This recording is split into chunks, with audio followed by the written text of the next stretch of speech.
Halo semua, perkenalkan nama saya Mayumi Citrawati. Saya berasal dari UPBJJ Mataram dengan nomor induk mahasiswa 859916513. Pada kesempatan kali ini saya akan melakukan praktikum IPA di SD modul 7, yaitu sifat-sifat cahaya dengan judul percobaan pemantulan cahaya.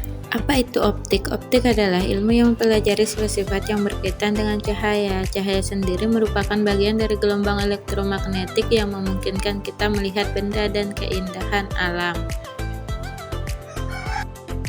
Adapun tujuan dari praktikum ini yaitu satu, menjelaskan sifat-sifat cahaya, yang kedua menjelaskan sifat-sifat cahaya yang dihasilkan oleh cermin, dan yang ketiga menjelaskan sifat-sifat cahaya yang dihasilkan oleh lensa. Kemudian menentukan fokus cermin cekung, dan yang kelima menentukan fokus lensa cembung.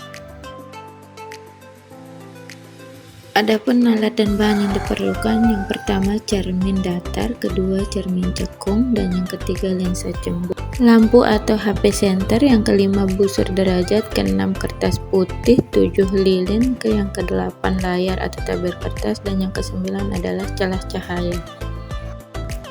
Langkah-langkah percobaan. Yang pertama, pemantulan cahaya pada cermin datar. Susunlah lampu senter dan celah cahaya di depan cermin datar. Kemudian nyalakan lampu senter dan amati jalannya berkas cahaya pada saat sebelum dan sesudah mengenai cermin datar. Gambarkan berkas sinar tersebut sehingga tampak sudut datar dan sudut pantul. Kemudian ukurlah besar sudut datar dan sudut pantulnya menggunakan busur derajat. Hasil menunjukkan besar sudut yang dihasilkan adalah 30 derajat. Jadi dapat disimpulkan besar sudut datang dan sudut pantul sesuai dengan hukum pemantulan.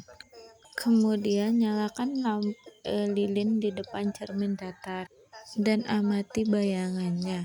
Catatlah sifat-sifat bayangannya yang dibentuk oleh cermin datar tersebut. Hasil bayangan pada cermin datar bersifat maya, tegak, dan sama besar dengan bendanya. Nyalakan lilin dan amati jalan berkas cahaya pada saat sebelum dan sesudah mengenai cermin cembung. Gambarkanlah jalan berkas sinar, catatlah sifat-sifat bayangan. Selanjutnya, pemantulan cahaya pada cermin cembung. Susunlah alat seperti susunan berikut. Nyalakan lilin dan amati jalan berkas cahaya pada saat sebelum dan sesudah mengenai cermin cembung. Gambarkanlah jalan berkas sinar, catatlah sifat-sifat bayangan yang dibentuk oleh cermin cembung tersebut. Hasil menunjukkan cermin cembung memantulkan cahaya, sinar cahaya, menyebar atau divergen, dan bayangan yang terbentuk selalu bersifat maya, tegak, dan diperkecil. Selanjutnya, pemantulan cahaya pada cermin cekung. Susunlah alat seperti berikut, kemudian nyalakanlah lilin dan amati dengan baik jalannya berkas cahaya pada saat sebelum dan sesudah mengenai cermin cekung. Kemudian gambarkanlah jalannya berkas sinar pada langkah tersebut sehingga tampak sudut datang dan sudut pantulnya serta bayangan yang terbentuk. Kemudian catatlah bagaimana sifat-sifat bayangan yang dibentuk oleh cermin cekung tersebut. Aturlah jarak benda atau letak layar agar pada layar terbentuk bayangan yang jelas dan tajam. Selanjutnya, ukur jarak benda dan jarak bayangan. Kemudian, jika benda di depan cermin cekung terus digeser menjauhi cermin, maka pada jarak tertentu bayangan benda akan menghilang atau tidak nampak. Ukur jarak benda dari cermin cekung pada keadaan tersebut. Pada jarak benda 15 cm, jarak bayangan 4 cm. Kemudian pada jarak benda 8 cm, jarak benda 5 cm. Kemudian pada jarak benda 10 cm, jarak bayangan 4 cm.